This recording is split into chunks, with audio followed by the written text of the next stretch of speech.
Hare Ram, Hare Krishna, Hare Ram, Hare Krishna, Hare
Hare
Shri Ramdevji મહારાજની કથા નવાણ અંતર્ગત આજના ચતુર્થદીની પ્રાતકાલીન સભામાં પધારેલા તમામ ભાઈઓ બહેનો માતાઓ વડીલો મહેમાનો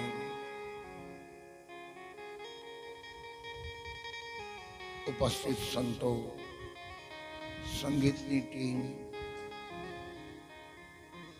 મારો અવાજ આપ સુધી પહોંચાડતા એવા સાઉન્ડ સિસ્ટમના પ્રબંધકો બજરંગ સાઉન્ડ પરોક્ષ અપરોક્ષ અહીંયા વિલસી રહી એવી તમામ ચેતનાઓ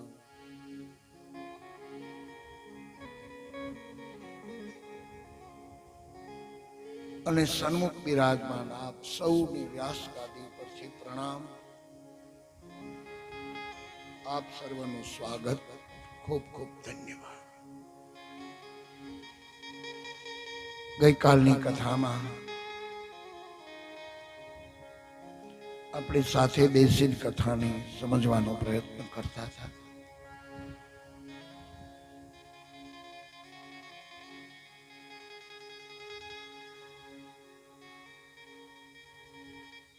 શ્રી રામદેવજી રામાયણની અંદર જેમાં આપણે સંક્ષેપમાં વાત કરી હતી, 24 અવતારોના એક પ્રકરણો લખ્યા છે. 24 અવતારના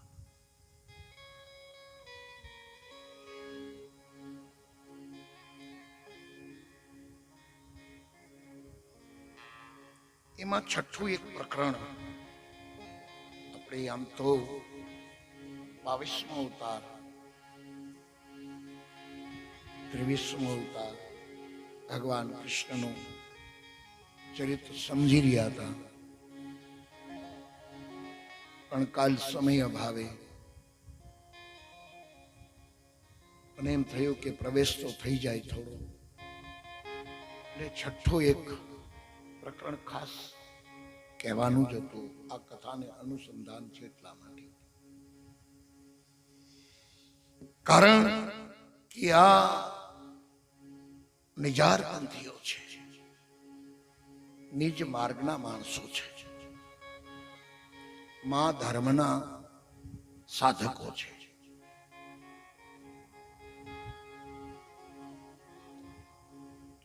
એમાંનું કોઈ મહામાર્ગની અંદર કોઈ મહત્વનું જો કોઈ પાસું હોય, અતિ મહત્વનું, તો એ છે શરણાગત. ગઈકાલે આરંભમાં થોડું કહ્યું હતું, સવારની કથામાં રામદેવજી મહારાજની જે બીજમાં જ્યોત પાઠ થાય છે, અથવા તો એકાદશી થાય, પૂર્ણિમાએ થાય, અષ્ટમીને દિવસે થાય, નવમીને દિવસે થાય, દશા પાઠ થાય, વિસા પાઠ થાય,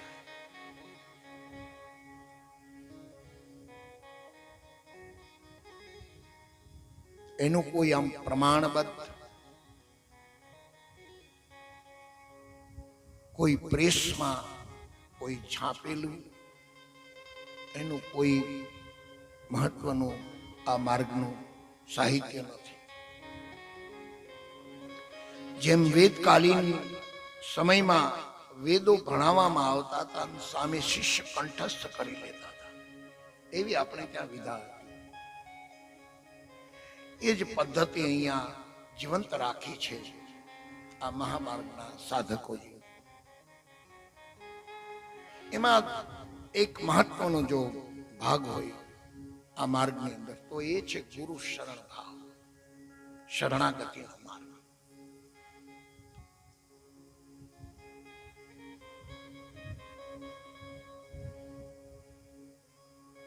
શ્રદ્ધા, વિશ્વાસ, જ્યોત પાઠનો જે બાજોટ હોય એના જે 4 પાયા છે.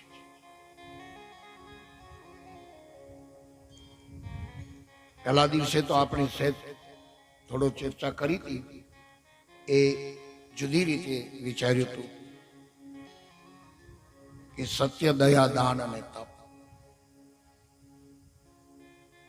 એ સતયુગમાં જ્યારે પાઠ મંડાણો ત્યારે એના પાયા આ હતા: સત્ય, દયા, દાન અને તપ. પછી ત્રેતામાં જ્યારે પાઠ થયો ત્યારે એમાં શ્રદ્ધા, વિશ્વાસ, વચન અને શરણાગતિ, આ ચાર પાયા ઉપર આ ધર્મ ઉભો છે. વર્તમાન સમયમાં સોનાના બાજોટ, ત્રાંબાના બાજોટ,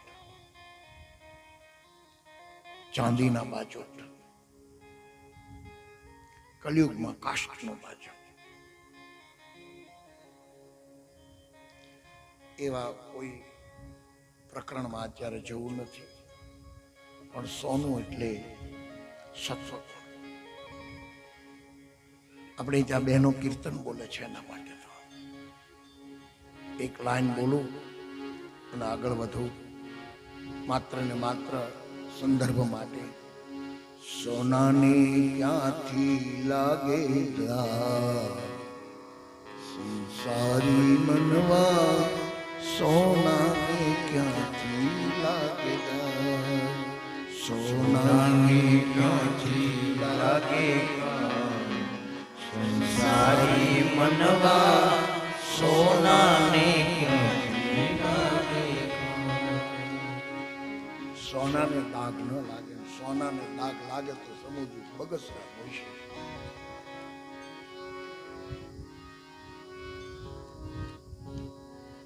સોનું એટલે આપણે હનુમાનજી મહારાજને પણ સુવર્ણ દેહ કીધું છે.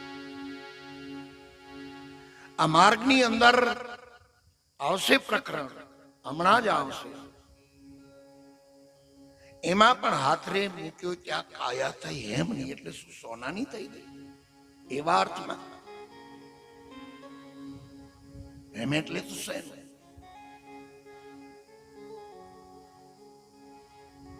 તુલસી સબ જગ સરસ હૈ. દોહાવલીમાં દોહો છે, તુલસી સબ જગ સરસ હૈ, જબલક પડ્યો ન કામ.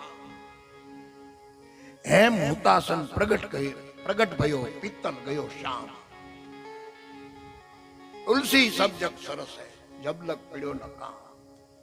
હેમ હુતાસન પ્રગટ ભયો. હેમ જે હોય, સોનું હોય, એને તો તપાવું ત્યારે તો વધારે નીખરે છે. એને આગમાં નાખવાનું ત્યારે વધારે નીખરે, વધારે એને ચળકાટ ઉભો થાય સોના. પણ પિત્તલ ભયો શામ, અને પિત્તળ તરત જ શામ થઈ જાય. જેવી આગમાં નાખી એટલે તરત જ શામ થઈ જાય. બાપુ અમારે ત્યાં કઈ નહીં થાય, સમજી લેવું પિત્તળ જ છે. આપણે ખોટું સોનું જાણીને આપણે એનો સંગ કર્યો. આપણે કહે છે ને કાજી મોહમ્મદ શાહ, સોનું જાણીને તારો સંગ ઘણી એંગલ થયો. સોનું જાણીને તારો સંગ કર્યો વણજારા. આમાં વેપારી છે, એ વણજુ કરવા નીકળ્યો છે. એ મારે આ ગુરુ શિષ્ય વચ્ચેનો સંવાદ છે. જીવ અને પોતાના આત્મા રૂપે સવાલ છે, ઘણી એંગલથી છે આ તો. ત્યારે હેમ હુતાસન પ્રગટ ભયો, પિત્તલ ભયો શામ. એટલા માટે ગુરુની આ વેદના છે. અરે સોનું જાણીને તારો સંગ કર્યો વણજારા. સોનું જાણીને તારો સંગ કર્યો વણજારા. કરમી નીકળ્યું કથીર રે વણજારા. જીઓ વણજારા, જીઓ વણજારા, જીઓ વણજારા, જીઓ વણજારા.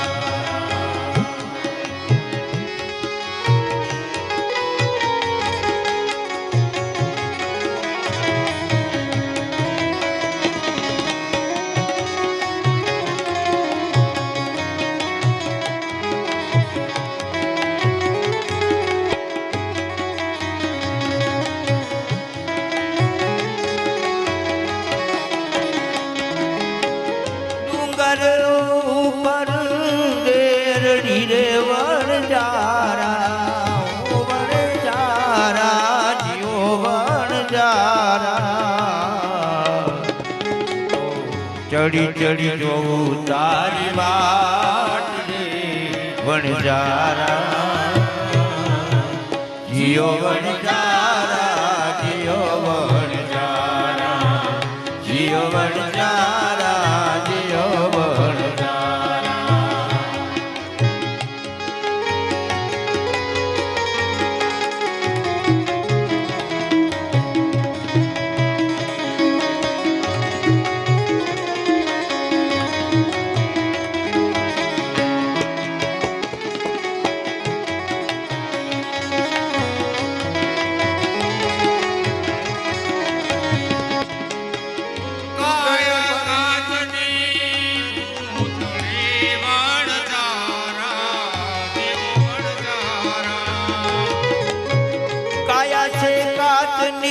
પૂતળી રે વણજારા જીઓ વણજારા જીઓ વણજારા એને ફૂટતા નહીં લાગે વાર રે વણજારા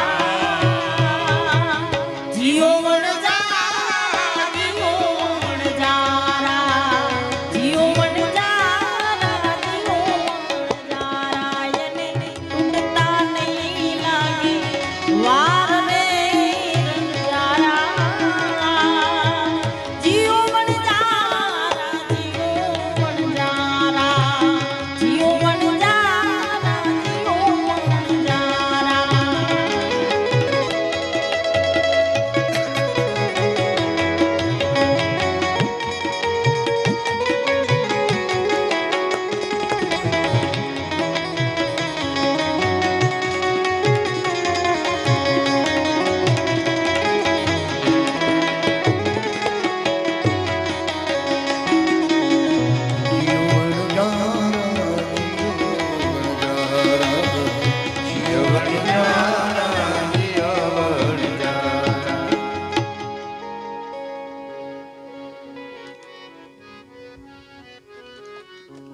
અમારી પાસે 3 ગાયકો છે. પછી છે ને સાઈડ લેવામાં તકલીફ પડી હોય ને તો પછી બ્રેક મારવી પડે કોઈને, અને બ્રેક મારી સમજદાર, નહીં તો અટકી જાય પટકાય. અને આ 1 2 3 4 ને 5 અને હું 6, આ 6 જણાનું એક મન થાય ત્યારે હરખું ગયું.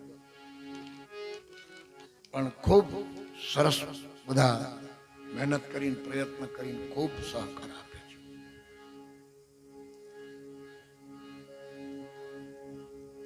વાત આપણી એ ચાલે છે, ભગવાન શરણાગતિના માર્ગમાં ગુરુ શિષ્ય વચ્ચેનો આ એક વાર્તાલાપ છે. એક એંગલથી દરેક સિદ્ધાંત 4 એંગલથી જોવાય છે. અધિકાર ભેદે,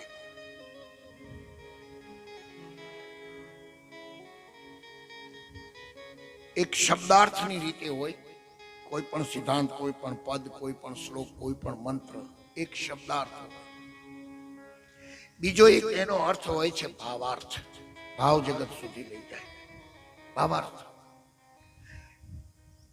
એક ત્રીજી કક્ષા છે તત્વાર્થ, તત્વની રીતે એ જ એંગલને, એ જ સિદ્ધાંતને જોવાતો હોય છે. અને એક ચોથી એંગલ છે, એ છે લક્ષાર્થ. હવે જે શબ્દાર્થમાં કથાને સમજતા હોય, સિદ્ધાંતને સમજતા હોય, ભજનને સમજતા હોય, કોઈ પણ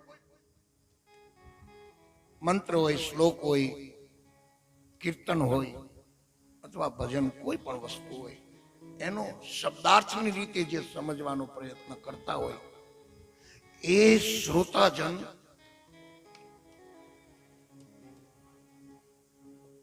અર્થાર્થી હોય છે, અર્થ માટે.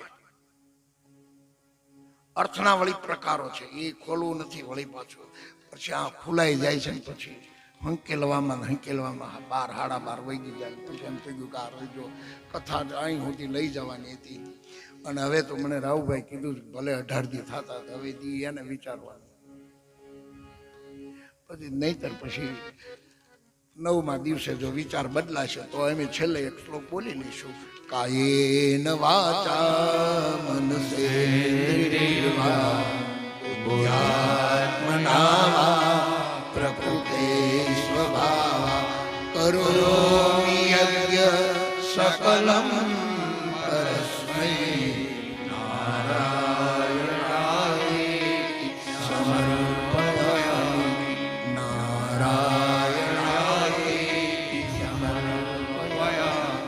નારાયણ સીધું અર્પણ કરી દઈશું છેલ્લા. જો એમને 9મા દિવસે વિચાર બદલે તો, નહીતર ભલે અમારે હજી કઈ બીજી તારીખ આખી છે, પછી 9 દિવસ છે ગયા, ચિંતા ન કરશો. એટલે આમ ખૂબ ખરેખર આ વ્યાસગાદી છે. અને અહીં જૂઠું બોલવાનો અથવા તો તમને સારું લગાડવાનો કોઈ પ્રશ્ન નથી. સાધુ સારું લગાડે નહીં ક્યારે, અને સાધુ સારું લગાડે એને સાધુ પણ ન કહેવાય. કદાચ ગુરુ પૂનમે આવીને ભેટ મૂકતો હોય તો ન મૂકે, બીજો ફરક શું પડે?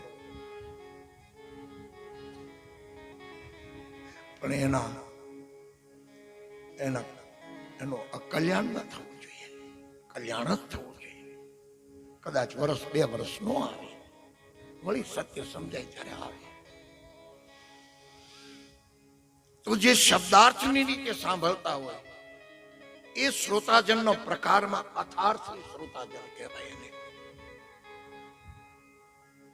અને અથાર્થી શ્રોતાજન હોય એના માટે કોઈ કથાકાર બોલતા હોય, એના માટે એક કથાકાર છે. શું લેશો તમે? મુહૂર્ત લેવા આવે ને ત્યારે બધું ખેલ દુનિયા મેં પૈસે કા અર્થ માટે. અથાર્થી શ્રોતાજન, અર્થાર્થી વક્તા, બધું અર્થમાં હોય. પછી કથા 9 દિવસ પૂરી થાય ને પછી અર્થમાં જ એનું વર્ણન થાય કે આટલો ખર્ચ થયો ને આટલી આવક થઈ ને આટલી જાવક થઈ, પણ નફો ન કે. અને નફો મેરે ભાઈ બહેન પૈસામાં આંકી ન શકાય. તુલસી નફા વિચારીએ ક્યાં ભલે બુરે સે કામ, ભૂતથી હનુમાન ને હનુમાનથી શ્રી રામ.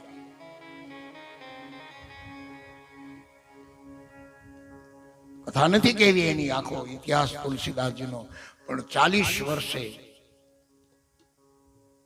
તુલસીદાસજીને ભૂત પ્રસન્ન થયા. એની કથા નથી કહી, મૂળ પોઈન્ટ કહી દઉં એટલે તુલસીદાસજીને પુષ્પ લાગી જાય. માંગો માંગો તુલસીદાસજી, તમારી આ રોજ તમે અહીંયા પાણી અર્પણ કરો છો, હું પ્રસન્ન થયો છું, માંગો. એ કે મારે ઠાકોરજીના દર્શન કરવા છે પ્રભુ રામજીના. એ કે રામજી સુધી તો હું ન પહોંચી શકું, હું તો ભૂત છું. એ કે મારા માલિક સુધી હું તમને લઈ જઉં. કે કોણ તારો માલિક? એ કે મારા માલિક હનુમાનજી. એ કે લઈ જા. ક્યાં? હનુમાનજી પાસે લઈ ગયા. આ તુલસીદાસજી છે. ભૂતે હનુમાનજી મહારાજને કીધું કે આ તુલસીદાસજી છે, 40 વર્ષથી હું જ્યાં નિવાસ કરું છું ત્યાં એ વૃક્ષને પાણી પાય છે, 40 વર્ષથી. હનુમાનજીનું દર્શન થયું ત્યારે હનુમાનજી પહેલા વહેલા આ ધરા ઉપર કોઈ ચાલીસા બની હોય તો હનુમાન ચાલીસા એ તુલસીદાસજી રચિત. અને ચાલીસા કેમ, એના પણ કારણો છે. 3 દોહા અને ચાલીસા. 40 કેમ, 41 કેમ નો લાઈન લખી, 39 કેમ નો લખી, 38 કેમ નો લખી, 42 કેમ નો લખી, 40 કેમ? એનો આખો એક અધ્યાત્મ જગતનો 40 શબ્દની સાથે સંબંધ છે.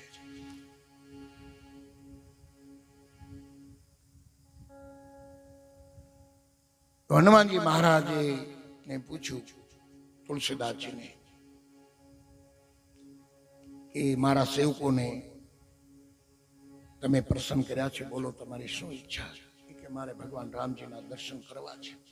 ત્યારે તુલસીદાસજીને કીધું કે હું બતાવી નહીં શકું, વચનથી બંધાયેલા છું. હનુમાનજી વચનથી બંધાયેલા. એ કે તો કેવી રીતે? એ કે તમે ચિત્રકૂટ જાઓ અને ત્યાં ચંદન ઘસો અને ઠાકોરજી ચંદન તિલક કરવા આવશે. સોનામોર મૂકે અને તમે જોઈ લેજો ભગવાન રામ છે. चित्रकूट के घाट पर भाई संत की भीड़, चित्रकूट के घाट पर भाई संत की भीड़, तुलसीदास चंदन घसे तिलक करे रघुवीर. આ દોહના રચયિતા હનુમાનજી મહારાજ છે. બુદ્ધિમતા વરિષ્ઠ. બતાવવાની ના પાડી હતી કે આ રામ છે એમ નહીં, એટલે સંકેત કર્યો અને તુલસી પામી ગયા. એટલે કહું છું કે તુલસી નફા વિચારીએ ક્યાં ભલે પૂરે સે કામ. ભૂતથી હનુમાન ને હનુમાનથી શ્રી રામ. હમણાં અમે અમારા દાદાની સાથે વાતો કરતા હતા. એમણે થોડીક આમ ફરિયાદ કરે ને, સ્વાભાવિક છે, એમાં એમનો દોષ નથી, પણ એ તો માણસનો સ્વભાવ છે. એ કે હું ગાવતી નથી. પછી મેં આ વાત કરી હતી કે નફામાં નુકસાન છે. નફામાં નુકસાનની રાયડું જ ન પડાય. આયુષ 60 વર્ષ સરેરાશ છે, કદાચ 5 વધારે હાલો. નહીં એક જણો શેઠ બપોરે જમતા હતા ને રડતા હતા. એમના ઘરના પીરસતા હતા અને આમ જમતો જાય. અરે રે 4 લાખ રૂપિયાની ખોટ ગઈ, અરે રે 4 લાખ રૂપિયાની ખોટ ગઈ. દાળ પીતો જાય, જમતો જાય અને રડતો જાય. શેઠાણી કે ભાવ ડાઉન થયા નથી અને તમે ખરીદી હતી, તમે તો ઊભા કપા ખરીદ્યા હતા અને અત્યારે તો 2000-1800 એ પહોંચ્યું છે. તમે એમ કહો છો કે તમે કહો છો ખોટ ગઈ, ખોટ ગઈ, ખોટ ગઈ. ખોટ જાય એવું તો છે ને. ભલે હું વેપાર કરવા સાથે નથી આવતી, પણ મને ખબર તો છે. તમે રડો છો કેમ? ત્યારે શેઠે રડતા રડતા કીધું, ઈ કે મેં આ વર્ષે 12 લાખ નફો ધાર્યો તો 8 જ થયો. 8 લાખ રૂપિયા નફામાં રડતો હતો. એમ નફામાં નુકસાન ન હોય. નફો તો નફો જ છે. તુલસીદાસજી કીધું તુલસી નફા વિચારીએ ક્યાં ભલે પૂરે સે કામ. ભૂતથી હનુમાન ને હનુમાનથી શ્રી રામ. એમ અર્થ માટે જયારે શ્રોતા અને વક્તા હોય સામ સામે, ત્યારે બંનેને કે શું વાતો કરું તો મારે જાજા પૈસા મળે. વક્તાની દ્રષ્ટિ ધન ઉપર હોય, પૈસા ઉપર હોય. આયોજકોની દ્રષ્ટિ પૈસા ઉપર હોય. ત્યારે એ પ્રથમ શ્રોતાજન છે, અથાર્થી. એક બીજી કક્ષા છે મેરે ભાઈ બહેન, જિજ્ઞાસુ. અને જિજ્ઞાસુ શ્રોતા અને વક્તા હોય તો એના માટે કથા ભાવાર્થ સુધી જાય. અથા તો બ્રહ્મ જિજ્ઞાસા, અથા તો ભક્તિ જિજ્ઞાસા. નારદ ભક્તિ સૂત્ર. ભગવદ ગીતામાં પણ આ 4 પ્રકારના શ્રોતાજનોની વાતો કરી છે ભગવાન કનૈયાએ. આર્તો, એક ભક્તનું લક્ષણ છે આર્ત. પોતે દુઃખી છે એટલે ભગવાનને ભજે છે. આર્ત ભક્ત છે. સાંસારિક પદાર્થો મેળવવા માટે એ ભગવાનને આર્તનાદ કરે છે. એ એક કક્ષા છે, ત્રીજી.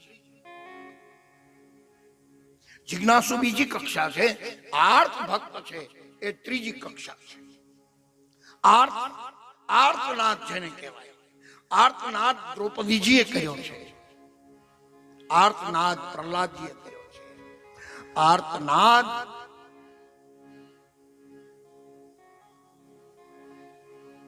અમારી રૂપાદેહ કર્યો છે. આરાધે મોજડી ઉતારી. આર્તનાદ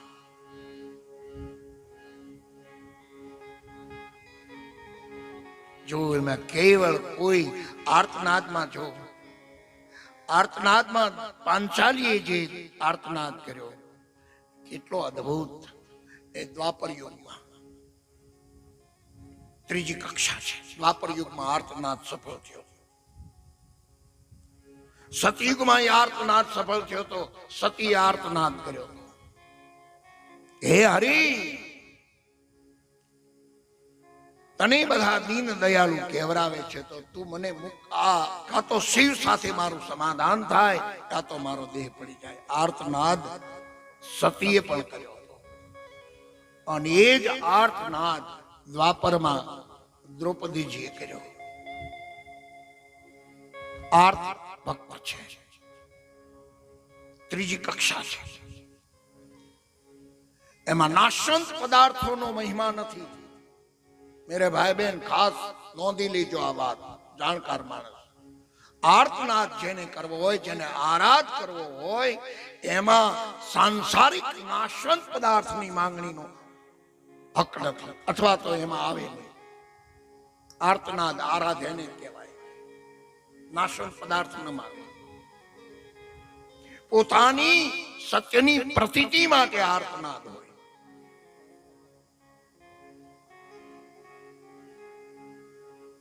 આર્તનાદ ભગવતી જાનકીજીએ કર્યો હતો. છેલ્લે પોઈન્ટ બોલી જાવ પછી એમ થાય કે હવે શું કરું, પણ પછી એમ થાય ચાલો સમજદાર કોઈ ઈશારા હી કાફી. સમજદાર હોય ને એને ઈશારા હી કાફી, એને વિસ્તારની જરૂર ન પડે. એ દ્વાપર યુગમાં હમણાં બેસતા જ બે ત્રણ મુદ્દાઓ મારી પાસે આમ ઔપચારિક ચર્ચા કરતા આવી ગયા અને સહજ અહીંયા આવ્યા. ત્રણ પ્રકાર છે. એક સાંપ્રદાયિક સંપ્રદાયમાં માણસ માનતો હોય, એક ધર્મમાં માણસ માનતો હોય અને એક આધ્યાત્મ માણસ માનતો હોય. ધર્મમાં માનતો હોય માણસ એ પરિવર્તન કરે. ધાર્મિક માણસ હોય ને એ હોટલમાં હોય, ધાર્મિક માણસ પોલિટિક્સની સભામાં પણ હોય અને ધાર્મિક માણસ કથાની સભામાં પણ હોય. ધાર્મિક માણસ એ પોલિટિક્સની સભામાં બેઠા, એ હોટલોમાં હોય, બગીચામાં હોય, થિયેટરમાં હોય. કોઈ ગલત અર્થ ન કરે, ગલત અર્થ કરે જવાબદારી એની. હું જે એંગલ થી કહેવા માંગુ છું એટલે આપણે ત્યાં આજ સુધીમાં 36,000 યુદ્ધ કેવળ ધર્મના કારણે થયા છે. આ ધરાધામ બંધાણા પછી 36,000 યુદ્ધ ધર્મના કારણે.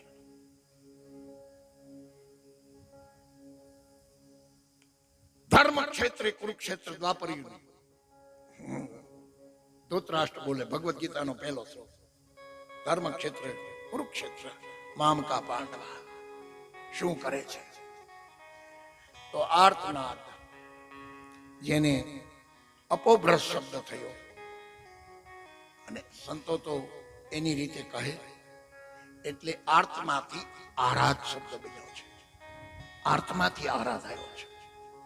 સંતવાણીના ગાયક એમ કે આરાધ કરો, આરાધ કરો. એક આરાધની લાઈન ગાઓ પ્રસન્નભાઈ, એક આરાધની લાઈન ગાઓ. તમારે જે શીર્ષે ગાવું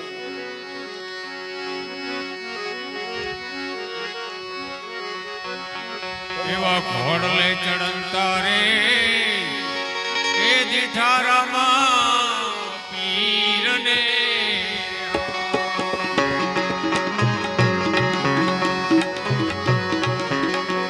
રામસાગર વાગ્યા અને હરભુજીને એ હૈયામાં હર અપાર રે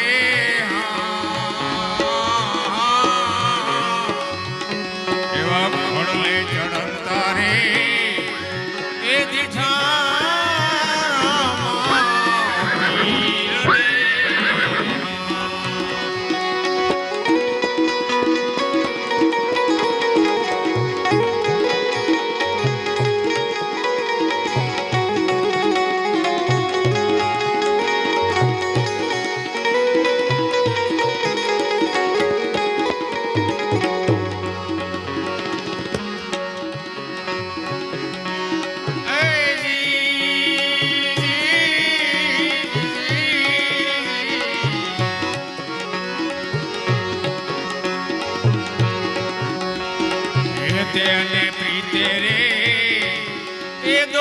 વાદમ ભેટિયા રે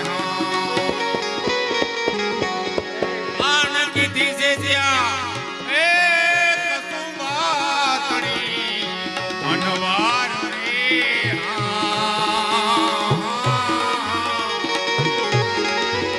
હળલા કે લતારે એ દીઠા રામા વીરને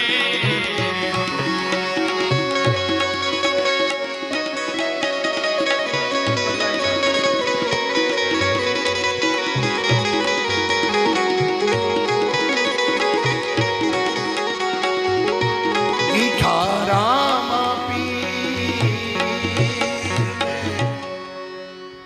મોંઘા માતમ રે અજમલ ઘરે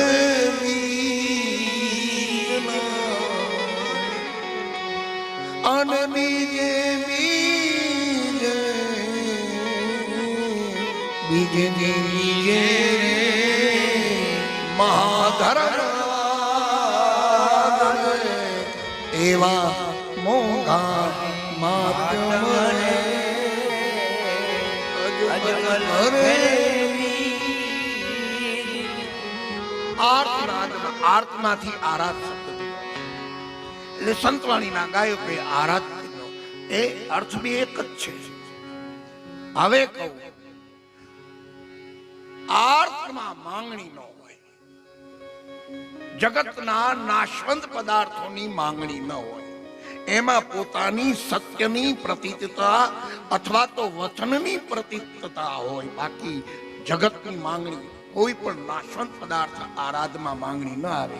અને આરાધમાં જો એ પદમાં નાશવંત પદાર્થની માંગણી આવે તો એને રાગ બદલી અને બીજા રાગમાં ગાવું પડે, નહીતર આરાધનો દોષ લાગે,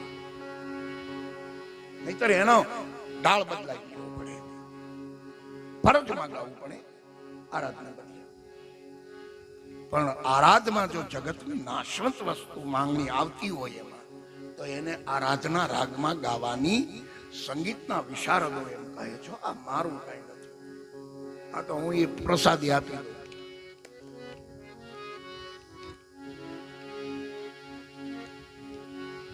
તો આર્તનાદ કેવી રીતે થઈ શકે અને કોણે આર્તનાદ કર્યો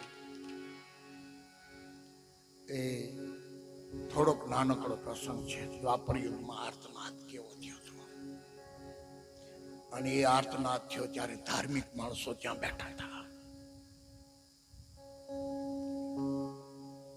કથા બધા જ જાણે છે.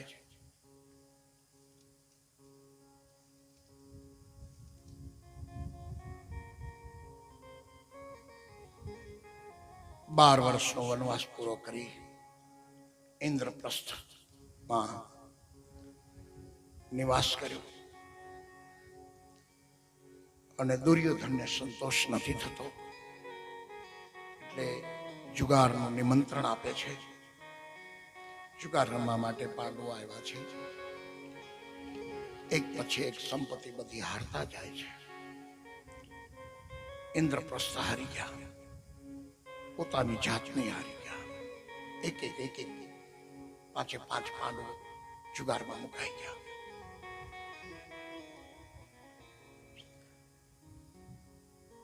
હવે કે મારી પાસે કાંઈ નથી, કે દુર્યોધન કે હજી પાંચાલી છે તારી પાસે, પાંચાલીને મૂક દાવમાં.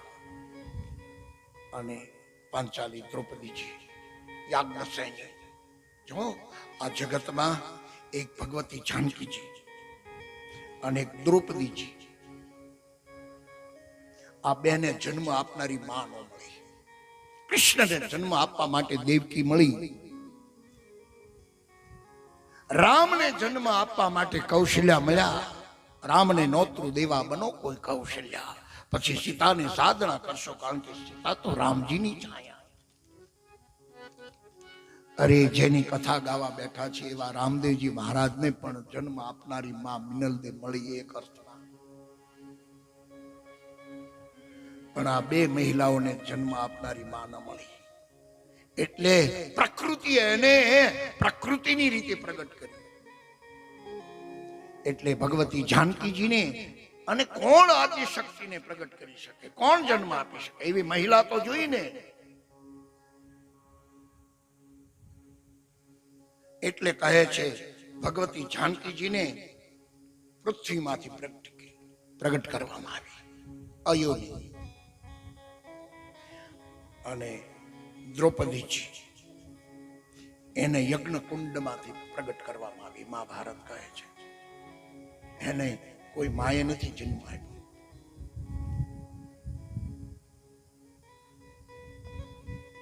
યજ્ઞ કુંડમાંથી જેનો જન્મ થયો એ બોલે આગ જ હોય ને. પછી તો યજ્ઞ કુંડમાં હોમાય જાય. દ્વાપર યુગના અધાર્મિક માણસો, અધાર્મિક રાજાઓ યજ્ઞ કુંડમાં હોમાય જાય. કુરુક્ષેત્ર મેદાનમાં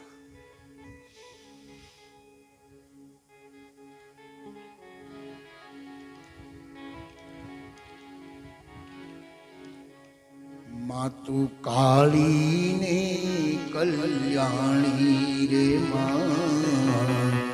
મારે કથા કરવી છે ને યાદ આવી ગયું એટલે બોલી લો. બહુ સહકાર નો આપતા સંગત નો. જ્યાં જો ત્યાં જોગ માયા કાળી કલ્યાણી રે માં. જ્યાં જોવું ત્યાં જોગ માયા. ચાર ચાર યુગમાં જાણી મોરી માં. જ્યાં જોવું ત્યાં જોગ માયા. ચાર ચાર દેવો, દેવો. મોરી માં.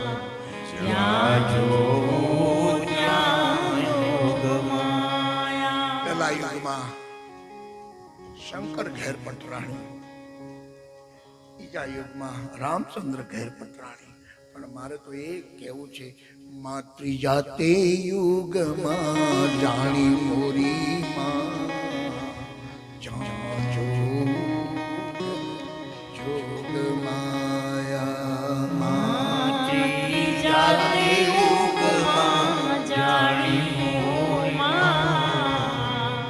જ્યાં જોવું ત્યાં જોગ માયા. અરે માં પાંડવ ઘેર પટરાણી મોરી માં. જ્યાં જોગ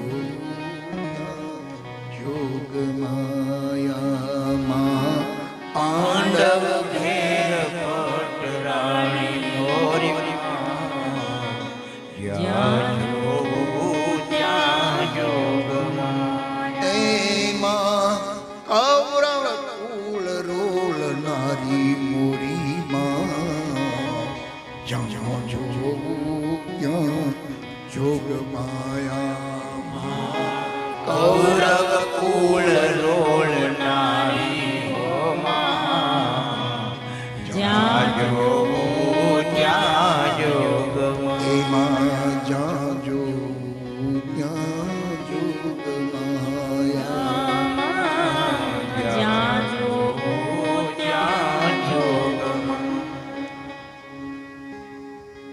અને કોઈ કવિએ કહ્યું છે એ લાઈનને વંદન કરવું પડે. જેને આવી કલ્પના સૂજે ને એને વંદન જ હોય. ચોથા યુગની વાત કરી છે પણ કોઈ એમ કીધું માં પાંચમા તે યુગમાં જાણી મોરી માં. જ્યાં જોવું ત્યાં જોગ માયા માં. પાંચમા તે યુગમાં જાણી મોરી જ્યાં જોવું એમાં વીરબાઈ તું કહેવાણી મોરી માં. જ્યાં જોવું ત્યાં જોગ માયા માં. જલારામ વીરબાઈ તું કહેવાણી મોરી જ્યાં જોવું ત્યાં જોગ એમાં ભગવાનને ભગાડનારી મોરી માં. જ્યાં જોવું ત્યાં જોગ માયા માં. ભગવાનને પકડનારી ભોરી દ્વારકા ભેગો કરી દીધો. ત્યાં આટલી શક્તિ છે આ, ચીરવી ન શકાય. એવી ભગવતી કે તમે તમારી પાસે પાંચાલી છે, દાવમાં મૂકો. શક્તિને દાવમાં પધરાવી હારી ગયા છે. કથા મહાભારતની છે, જાણે છે બધા. ક્યાંથી ઉખડ્યું છે બધું ધ્યાન રાખજો, નહીતર આ ઉખડ્યું તો કેટલું ગયું છે. મૂળ જગ્યાએ પાછા આવી, પછી રસ્તો જડે નહીં વળતા.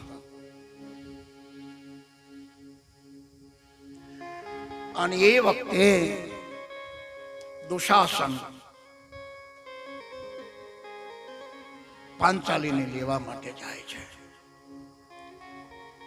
સંક્ષેપમાં એ વાત કરું. અને એ સમયમાં પાંચાલી રજસ્વલા સ્થિતિમાં હતા. અને એવા સમયમાં વાળ પકડીને લાવે છે, એક જ વસ્ત્ર પહેર્યો છે. એ સભાની મધ્યમાં લાવે છે. અને એ વખતનો તત્કાલીન છાત્ર સમાજ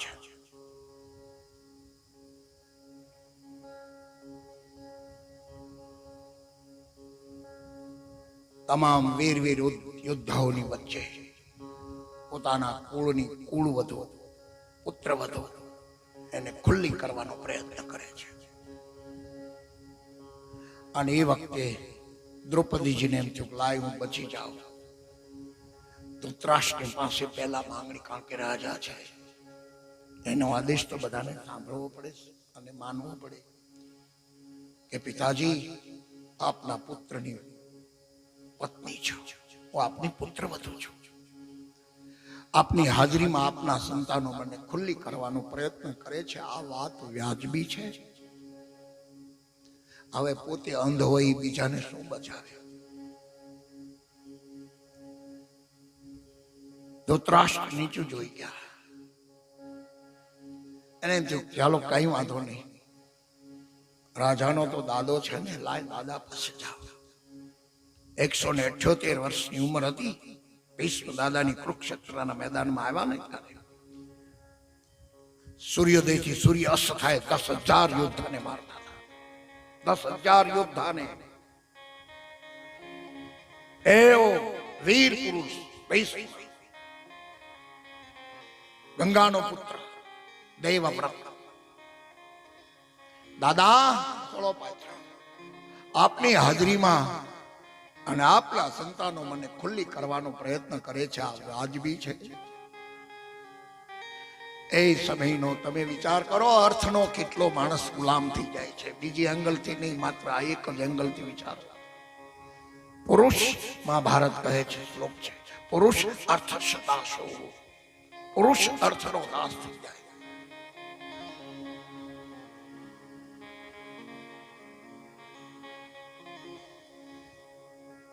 એમ ચાલો કઈ વાંધો નહીં, કુળનો વડીલ ન બચાવે તો કઈ વાંધો નહીં, ગુરુ તો બચાવે ને. અને ગુરુ પાસે છે, ગુરુજી આપના શિષ્યો છે, આ દીક્ષામાં તમે કહ્યું છે, આપને ઉપદેશમાં આવું કહ્યું કે પોતાના કુળની પુત્ર વધુને ખુલ્લી કરવાની સભાની વચ્ચે. હું આપના શરણે છું, આપના શિષ્ય છે. એટલે શિષ્યની મોટી જવાબદારી છે. કોઈ પણ વર્તન કરીએ ને ત્યારે એ સીધી ગાળ ગુરુને આવે, કોણ તારો ગુરુ છે? નુગરો લાગે છે. સીધું ત્યાં ફટકારે બાણ માણસ. હવે ગુરુ તો એવું કહ્યું તો ન હોય, છતાં એવું આચરણ કરતા હોય માણસ. ગુરુ પણ નીચું જોઈ ગયા. પછી એમ થયું ચાલો આચાર્ય ને, અરે કઈ વાંધો નહીં, ચાલો સ્ત્રીને તો બચાવે. તો કહે છે, ગાંધારી પાસે જાય છે, માં તમે સ્ત્રી છો, તમે તો સમજી શકો. તમારી હાજરીમાં તમારા સંતાનો મને ખુલ્લી કરવાનો પ્રયત્ન કરે છે, આ વાત વ્યાજબી છે? હવે પોતે પટ્ટી બાંધી દીધી હોય આંખ હોવા છતાં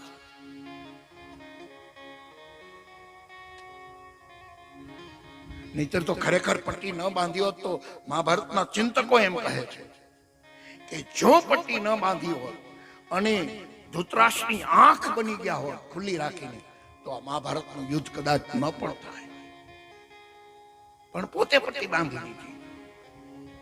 આને દાંભિક પાતિવ્રત ધર્મ કહેવાય. પાતિવ્રત ધર્મ છે એને વંદન છે, એમાં બે મત. એની અડગતા, એની નિષ્ઠાને લાખ લાખ નમસ્કાર, એમાં બે મત નથી. પણ અન્યાય સામે પણ હાથ ન ઉઠાવી શકે પોતાના સિદ્ધાંતવાદીઓ. ત્યારે કનૈયો એને કહેવાય કે એ સિદ્ધાંત પણ સ્વીકારે અને જરૂર પડે ત્યારે તોડી પણ શકે, એને પરમાત્મા કહેવાય.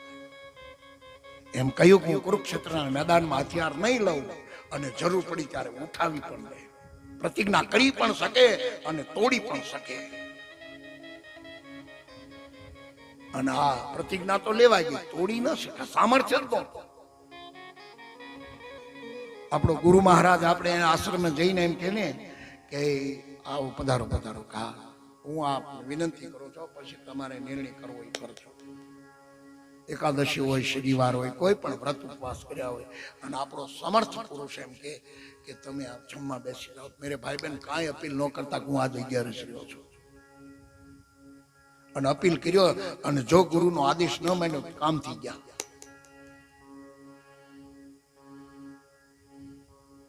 મહાપુરુષ આદેશ આપે સ્વીકાર કર્યો. આજ્ઞા સંસુ સાહિબ સેવા, આજ્ઞા એ મહાપુરુષોની સેવા પરમાત્માની સેવા છે.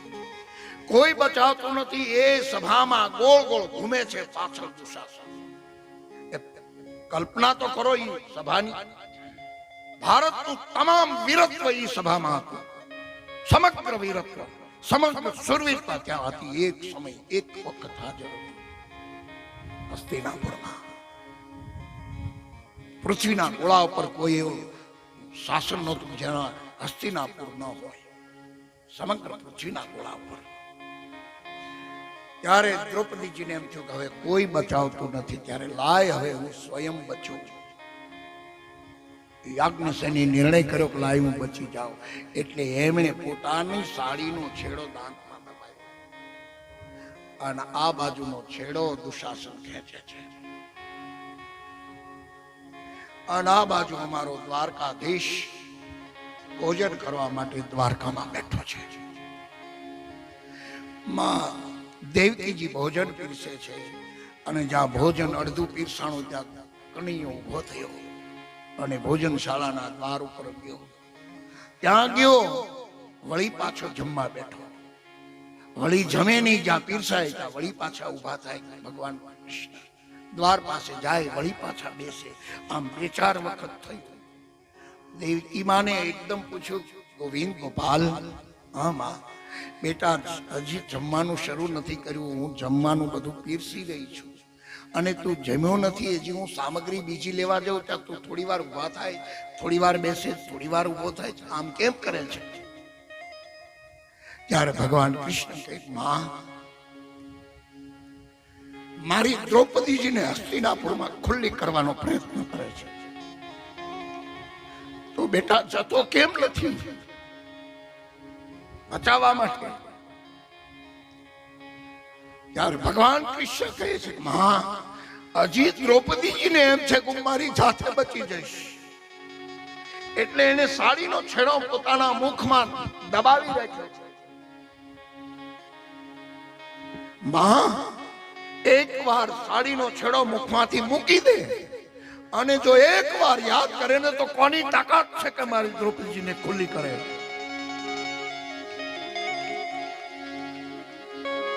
અને દાંતમાંથી જો પ્રાર્થનામાં, આર્તનાદમાં પોતાનો સ્વપ્રયત્ન ન હોય, જ્યાં સુધી સ્વપ્રયત્ન હતો ત્યાં સુધી કનૈયો નથી આવ્યો.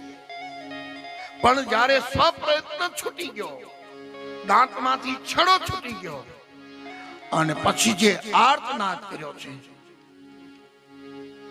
શ્રી કૃષ્ણ ગોવિંદ હરે મુરારી હે નાથ નારાયણ વાસુદેવ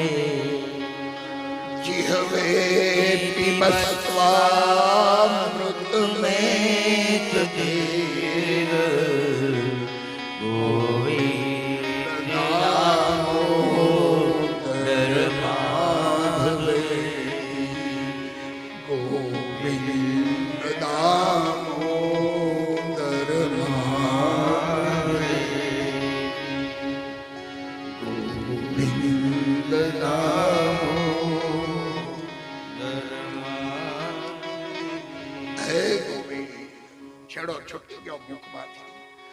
અને હે કૃષ્ણ કહે છે કનૈયો શબ્દ પૂરો પણ ન થયો અને 999 પૂરી દીધા. યહી હે આર્તનાદ. આને આર્તનાદ સમગ્ર ક્ષત્ર સમગ્ર ક્ષત્રિયોની ઇજ્જત માટે આર્તનાદ હતો. દ્રૌપદીજીને સ્વયં બચાવવા માટે નહીં. મેરે ભાઈ બહેન, જુદી એંગલથી આને જોવો તમે. સમગ્ર ભારત વર્ષનું ભાવિ ક્ષાત્ર તેજને બચાવવા માટેનો આ એક આર્તનાદ હતો કે સમગ્ર ભાવિ જેટલા ક્ષત્રિયો આ પૃથ્વી પર આવશે અને જો આ ઘટના ઘટી જશે તો મારા કારણે મારા વંશમાં પ્રગટ થનારા ક્ષત્રિયોને નીચું જોવું પડશે. માટે લાય હવે હરીને યાદ કરો. એટલા માટે યાદ કર્યો.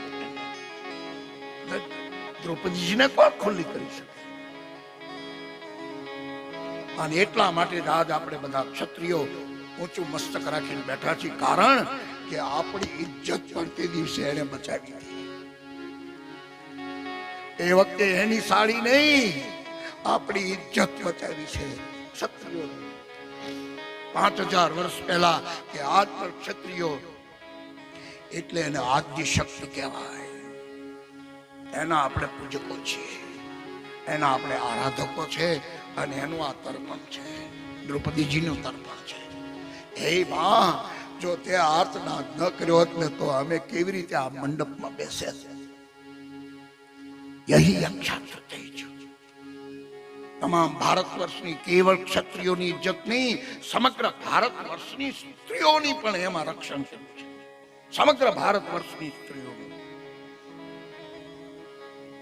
એટલા માટે મારે વાત એ કરવી છે મેરે ભાઈ બહેન, આર્તનાદમાં સમગ્રનું કલ્યાણ હોવું, પોતાનું નહીં.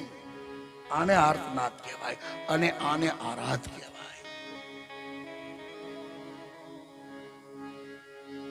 તો વાત આપણી એ ચાલે છે આર્ત ભક્ત. પેલો ભક્ત અથાર્થી, એના માટે કથાકાર. બીજો ભક્ત જિજ્ઞાસુ છે, જિજ્ઞાસા માટે કથા સાંભળે કે લાવો કયો સિદ્ધાંત કેવી રીતે સમજાવે છે. અથવા તો ભક્તિ જિજ્ઞાસા, અથવા તો બ્રહ્મ જિજ્ઞાસા કથા સાંભળવા માટે કે ચાલો વિદ્વતા તો બહુ છે, સાંભળવાનો બહુ જ આનંદ આવે છે. ચાલો સાંભળીએ આપણે કયો સિદ્ધાંત કોનો આધાર લઈને સમજાવે છે. વેદોનો આધાર લે છે, ઉપનિષદોનો આધાર લે છે, પુરાણોનો આધાર લે છે, કોનો આધાર લે છે? એવી અથવા તો બ્રહ્મ જિજ્ઞાસા માટે. જિજ્ઞાસાઓ પ્રાપ્તિ માટે નહીં, માત્ર જાણકારી માટે. બીજા પ્રકાર છે. એના માટે વિદ્વાન બોલે છે, પંડિત બોલે છે, શાસ્ત્રી બોલે છે. ચાલો ને શબ્દ લગાવી દો, ઈચ્છા પડે છે. કોઈ પંડિત બોલે, કોઈ વિદ્વાન બોલતો હોય. એના માટે જિજ્ઞાસા માટે વિદ્વાન અથવા પંડિત. પણ ત્રીજી કક્ષા છે આર્ત ભક્ત. સમગ્ર સૃષ્ટિના કલ્યાણ માટે કથા સાંભળે, એટલે આર્ત માટે, આર્તતા માટે. અને એના માટે વ્યાસ બોલે છે. એના માટે જે બેઠા હોય ને એ વ્યાસ બોલે છે આર્ત ભક્તો માટે. પણ એક ચોથી કક્ષા છે મોમોક્ષ ભક્તો સાંભળવા બેઠા હોય શ્રોતાજનોમાં, મોમોક્ષ ભક્ત. અને મોમોક્ષ ભક્ત સાંભળવા બેઠા ને એના માટે એનો સદગુરુ બોલે છે, જે પોતાના આત્મકલ્યાણ સિવાય બીજો હેતુ જ ન હોય સાંભળવા. અને આત્મકલ્યાણનો હેતુ લઈને બેસે એ બોલનાર એનો સદગુરુ હોય છે. અને એટલા માટે અમારા આનંદરામ બાપુ બોલ્યા છે, જેને જેવા ગુરુજી મળ્યા એના એ જદુરા.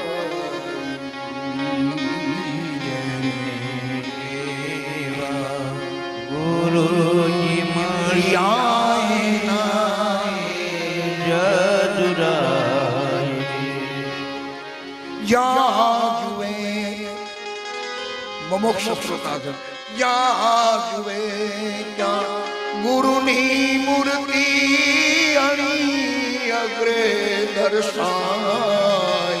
સમરણ શ્વાસો શ્વાસે થાય, શ્વાસો શ્વાસે આપણા અલખ ધણી ઓળખાય સુમરણ સાધુ એ જણાય સુમિરણ સાધુ એ સ્મરણ જપ જીપતી થાય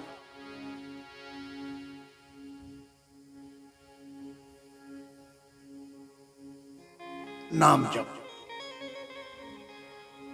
પણ એક પ્રકારો છે અજપા જાપ આ માર્ગનો એક શબ્દ છે અજપા જાપનો એક પર્યાય સ્મરણ છે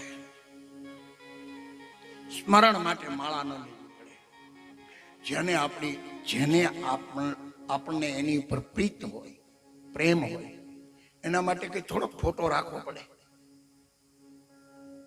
આમ આંખ બંધ કરે ને ત્યારે એને ફોટો પ્રતિમા આપણી સામે આવીને ઉભી રહે સ્મરણ માટે અને સ્મરણ માટે એક માત્ર સમજવા માટે દાખલો આપો કે સ્મરણ એને કહેવાય કે જેમાં ખાસ કરીને કાલ યાદ કર્યું તો પનિહારી જે પાણી ભરીને જાય છે અને એ ખુલ્લા હાથે ચાલી જતી હોય પણ એને ખબર ન હોય કે મારું લક્ષ્ય ક્યાં છે પણ સહજ જેનો વજન ન હોય એ ડગમગ છે એના મનમાં ડગમગ છે એવો અહેસાસ જ ન હોય એટલા માટે કબીર બોલ્યા છે જી કબીરને પૂછ્યું કોઈ કે કેમ તમે કઈ જપ કરતા નથી સ્મરણ કરતા નથી ત્યારે કબીર બોલ્યા છે જીભ હોઠ હાલે નહીં જીભ હોઠ હાલે નહીં અરે રસના રટે નરા જીભ હોઠ હાલે નહીં રસના રટે અબ સુમિરન મેરા હરી करे सुनिए सुमिरन मेरा हरि करे कबीर करे आराम હું તો આરામ સ્મરણ મારું એ કબીર કહે મેં પાયો વિશ્રામ તો ચાર કક્ષા છે અર્થાર્થી ભક્ત जिज्ञासु भक्त आर्त भक्त અને મોક્ષ ભક્ત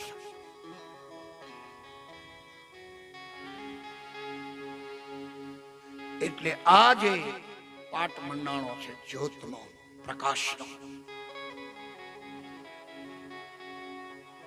કલશમાં કળા બિરાજે એવા અર્થમાં અત્યારે જે જ્યોત જલી રહી છે બિન પાણી બિન ઘી બિન અગ્નિ આ પ્રગટી રહી જ્યોત ચોથો દિવસ ચાલે છે જ્યોત પ્રગટી છે એના અજવાળે બેઠા છે જ્યોતના અજવાળે ચાલે છે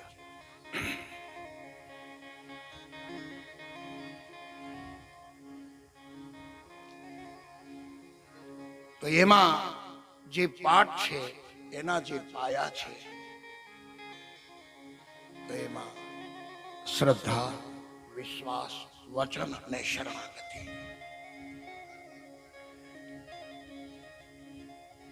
શ્રદ્ધાની વાત સમજી લીધી છે વિશ્વાસની વાત સમજી લીધી છે દ્રૌપદીજીને માધ્યમ બનાવી વિશ્વાસમાં આર્થતા આવે શ્રદ્ધામાં અર્થ પ્રધાનતા હોય શ્રદ્ધા ત્રણ પ્રકારની છે એમાં જવું નથી સાત્વિક શ્રદ્ધા ધ્યેયનું સુહાય સાત્વિક શ્રદ્ધા રૂપી ગાય હોય એટલા માટે જ આપણે ત્યાં કબીરે ગાયું છે ગગન મંડળ આમ કલ્પના તો કરો આમ ગાય આકાશમાં વિહાય એક જણાએ મેં પ્રશ્ન પૂછ્યો કે આ ધરતીમાં જો ગાય બન્યા હોય તો હાલ્યા ક્યાં તો ક્યાં હાલ્યા હશે? ધરતી જો ગાય બને તો ક્યાં હાલ્યા હશે?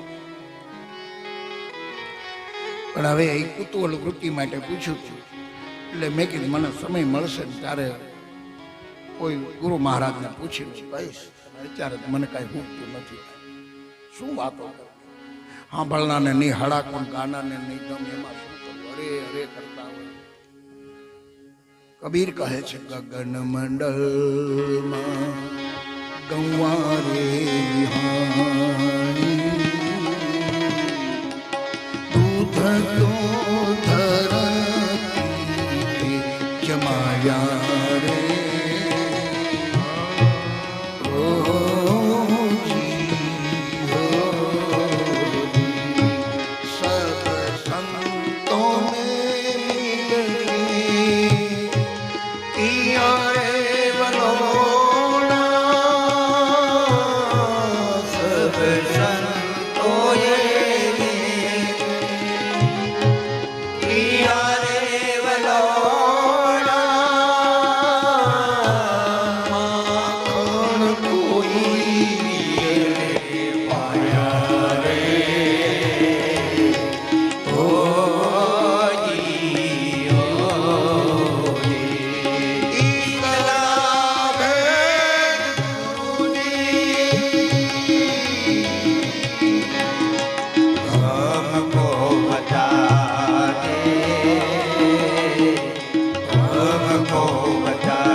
પેલી દ્રષ્ટિએ એમ લાગે છે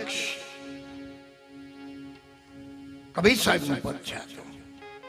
કહત કબીર સુનો ભાઈ સાધુ જાગ્યા સોનર પાયા. શિષ્યએ એક ચેલેન્જ ફેંકી છે ગુરુને. આમાં શિષ્યએ ચેલેન્જ ફેંકી છે એ કે મારો હાથ પકડો પણ સમજીને પકડજો. હું તો જીવ છું, સંસારનો માણસ છું, હું તો છોડી દઉં. એટલે તે પકડ્યો છે મારો હાથ, તું ન મૂકતો મને. એટલે ગુરુને ચેલેન્જ છે આમાં. સમજ પકડ ગુરુ બોરી પૈયા રે.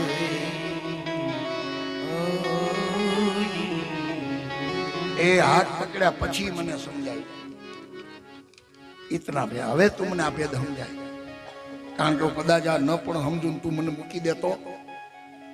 હું તો તમે તો સમજાવવા માટે સમર્થ છો, પણ મારી આ સાંસારિક પદાર્થના કારણે હું ન સમજુ છોડી દઉં. હાથ હું પકડતો તો તું પકડ એટલે હું ન છું.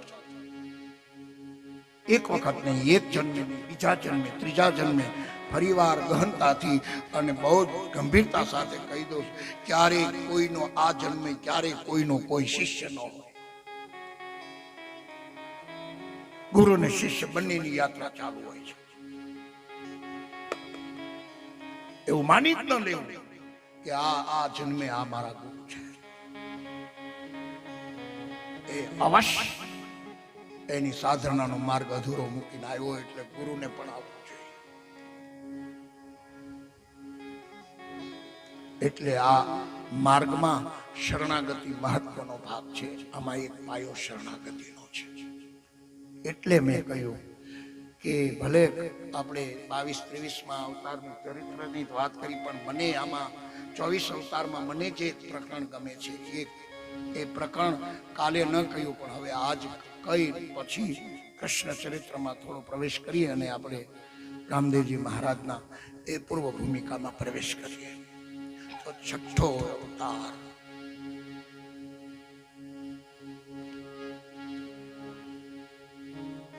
ગુરુદત્ત.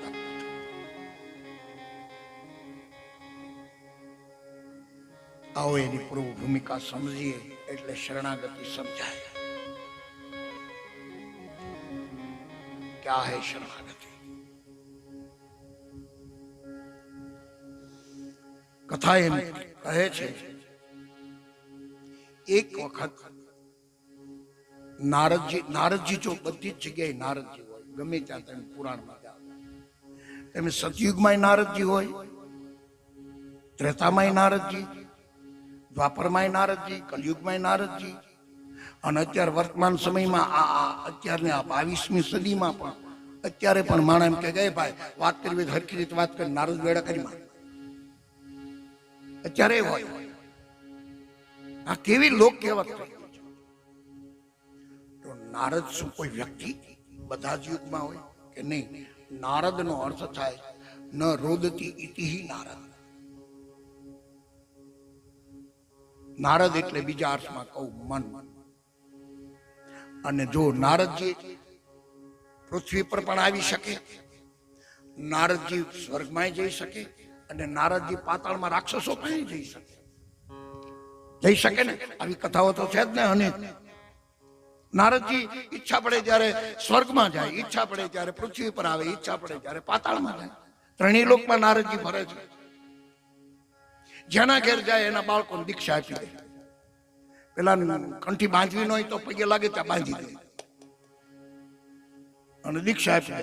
દક્ષ મહારાજના પુત્રોને દીક્ષા આપી દીધી. દક્ષ મહારાજે શ્રાપ આપી દીધો કે હે નારદજી, તમે જ્યાં જાઓ ત્યાં અમારો વંશ રહેવા દેતા નથી, અને તમે બધા બાળકોને દીક્ષા આપી દો છો, અમારો વંશ કેવી રીતે ચાલે? જાઓ, મારો શ્રાપ છે કે હવે તમે ગાયના શિંગડા પર એક રાઈનો દાણો ટકે ત્યાં સુધી તમે રહી શકશો એક જગ્યાએ. નારદજીએ દક્ષ મહારાજને કીધું, શિવજી મહારાજના સસરા, એ કે કઈક સાપમાં ફેરફાર કરો, આ રાઈનો દાણો તમે રાખી દો. રહે છે ભલે એક ક્ષણ માટે રહે છે, કઈક ફેરફાર કરો. દક્ષને વિનંતી કરી ત્યારે દક્ષ મહારાજે થોડોક ફેરફાર કર્યો કે હવે એક ફેરફાર કરીએ. શું? એ કે ગાય દોતી વખતે જેટલો સમય લાગે એટલી વાર તમે એક જગ્યાએ રહેશો. એટલો ફેરફાર કર્યો, ગાય દોવે ત્યાં સુધી. એટલે નારદજી એટલે મન. એ કથાને સમજવી જ પડે. એ કેવળ પુરાણના અને પુરાણના કથાનકો અત્યારે વર્તમાનમાં મને તમને ઉપયોગી ન થાય તો કથાનો કોઈ અર્થ જ રહે નહીં. કથા હર ક્ષણ જીવાય છે, હર પલ જીવાય છે.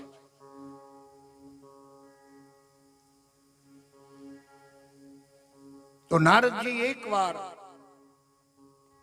વૈકુંઠમાં પધાર્યા છે, અને વૈકુંઠમાં સ્થિતિ એવી હતી કે ભગવાન ગરુડગામી કોઈ ભક્તનો ઉદ્ધાર માટે કદાચ પ્રહલાદજીને બચાવ જે હોય તે, પણ આપણે તેમાં જવું નથી. પણ આપણે તો નફાની વાત વિચારવી છે. ભગવાન વિષ્ણુ હાજર નહોતા.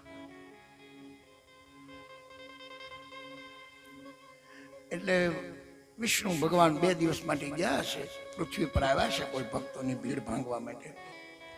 એટલે લક્ષ્મીજીએ એ વખતે માનસિક મંત્રનો પ્રયોગ કરી અને ભવાનીને અને બ્રહ્માણીને બોલાવ્યા.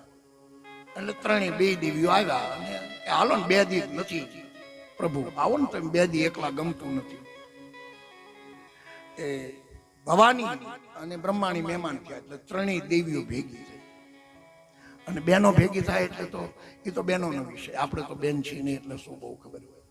પણ બહેનો ભેગા થાય એટલે કંઈક નવી વાતો નીકળે. એમાં એક ભવાની શિવજી મહારાજના અર્ધાંગની, એક ભગવાન વિષ્ણુ ભગવાનના અર્ધાંગની મહાલક્ષ્મી, અને એક બ્રહ્માજીના ધર્મપત્ની બ્રહ્માણી. એમાં નારદજી પધારે. પધારો પધારો નારદજી પધારો. અમારા સાધુ બ્રાહ્મણોનો એક મોટો સિમ્બોલ છે, અમે ગમે તેના ઘરે જઈ શકીએ. સાધુ અને બ્રાહ્મણો ગમે તેના ઘરે મુક્તપણે જઈ શકીએ, પણ હોવો જોઈએ સાધુ. પધારો પધારો. ત્રણેય દેવીએ સ્વાગત કર્યું, આસન આપ્યું, જલપાન કરાવ્યું. પછી ધીરે રહી પૂછ્યું, રે નારદજી, તમે ત્રણેય લોકમાં ફરો છો, પાતાળમાં જાઓ છો, પૃથ્વી પર જાઓ છો અને સ્વર્ગમાં જાઓ છો, તો એક કામ કરો ને તમે. શું? એ કે આ ત્રણેય લોકમાં અમારેથી કોઈ આગળ સતી ખરી? અમારેથી આગળ?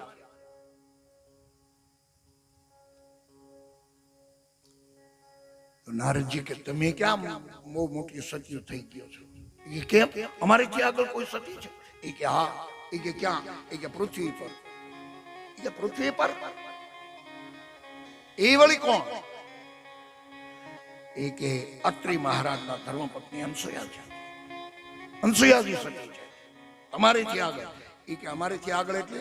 એ કે એ અનસૂયાજી લક્ષ્મીજીને કીધું કે જેથી તમે સીતા બનશો ને ત્રેતામાં, ત્યારે તમને એ ઉપદેશ આપશે. આવું સામર્થ્ય ધરાવે છે અનસૂયાજી. અનસૂયા ગીતા છે. એક વખત અત્રિ મહારાજ સ્નાન કરવા માટે ઉભા થયા. એમાં પોતાને ચક્કર આવ્યા એટલે બેસી ગયા. અને અનસૂયાજીએ કહ્યું કે દેવ કેમ બેસી ગયા છો? કે દેવી આ શારીરિક સ્થિતિ એવી નથી કે હું ગંગાજીમાં સ્નાન કરવા જઈ શકું. આજ મને થોડીક શરીરમાં સુસ્તી દેખાય છે, નહીં જઈ શકું. તો અનસૂયાજી કે એવી જો તકલીફ હોય એટલે હું ગંગાજી નહીં આવી.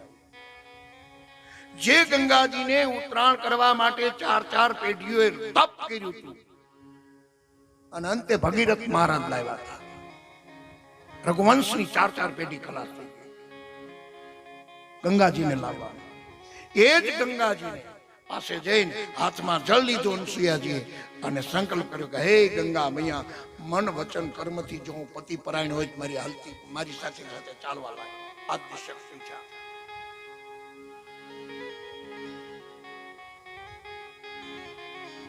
અને ગંગાનો પ્રવાહ અનસૂયાજીની સાથે સાથે ચાલવા લાગ્યો. જે ચિત્રકૂટ ગયા હશે ખબર હશે, દરવાજાની પાસે વહે છે ગંગાજી. ચિત્રકૂટની બિલકુલ દરવાજાની નજીક વહે છે. એટલે ત્યાં સ્નાન કરી પછી તો બહુ દૂર ન જવું પડે. એ કે આટલું સામર્થ્ય છે પ્રકૃતિ પર, ગંગાજીને પોતાના આંગણે લાવી શકે. એક મિનિટ. તો કે હવે એટલે આ તો નારદજી તો કઈ ચાલ્યા ગયા. ત્રણેય દેવીઓએ સામસામી ત્યાં નક્કી કર્યું કે ભવાનીને કીધું તમારો સ્વામી આવે ને ભોળાનાથ, ત્યારે તમારે કહેવાનું કે જાઓ પૃથ્વી ઉપર. કે શા માટે? એ કે જાઓ અનસૂયાજીનું સતીત્વ ભંગ કરો. લક્ષ્મીજી કે હું વૈકુંઠ પતિ આવશે ત્યારે હું કહીશ. બ્રહ્માણીને કીધું તમારે એ કહેવાનું. ત્રણેય દેવીઓ 1-2 દિવસ રોકાઈને જુદા પડ્યા. ભવિના લોકમાં આવ્યા, ભવાની કૈલાસમાં ગયા, બ્રહ્માણી બ્રહ્મપુરમાં ગયા. અહીં વૈકુંઠમાં તો લક્ષ્મીજી હતા. પ્રભુ 2 દિવસે કંઈક ગયા છે કામકાજમાં, ભક્તોની ભીડ ભાગવા. એ આવી ગયા અને જમવા બેસાડ્યા. આમ તરત કીધું સાંભળ્યું કાં શું? એ કે તમારે પૃથ્વી પર જાઓ ને. પણ કે હજી આવ્યો જ છું, 2 જણાની ભીડ ભાંગી. હવે કેમ જાઉં? એ કે હું કહું છું જાઓ તમે. પણ કે કયા કામે? એ કે સતી અનસૂયાનું સતીત્વ ભંગ કરવાનું. જાઓ જાઓ. ભગવાન વિષ્ણુને એમ થયું ઘર આંકવું હોય તો હાલો જાવી. વિષ્ણુ ભગવાન ત્યાંથી નીકળ્યા. ભગવાન ભોળાનાથ ને ભવાનીએ કીધું એ કે ચલમ પછી મળશે, પેલા મને જવાનું પછી, પેલા જવું પડશે. ભાંગ પછી, બધું જ પછી. પણ કે છે શું? એ કે પૃથ્વી પર જાઓ અને સતી અનસૂયાનું તપ ભંગ કરો. બ્રહ્માણીજીને ત્રણેય દેવો ભેગા થયા કે તમને ક્યાં કયા કામે નીકળ્યા છો? એ કે મને ઘરેથી મોકલ્યો. કેમ? એ કે સતી અનસૂયાનું તપ ભંગ કરવા માટે. ભગવાન ભોળાનાથ કે મને એટલે જ મોકલ્યો. બ્રહ્માજી કે હું એ કામે નીકળ્યો. એ કે તો એ કે હાલો આપણે ત્રણેય જઈએ સાધુના સ્વાંગમાં. અનસૂયાજીના આશ્રમે આવે છે. પણ સાધુના સ્વાંગમાં હજી બ્યુટી પાર્લરમાં જઈને સાધુના બરોબર વેશ ભજવે ને ત્યાં આપણે ચા પી લઈએ.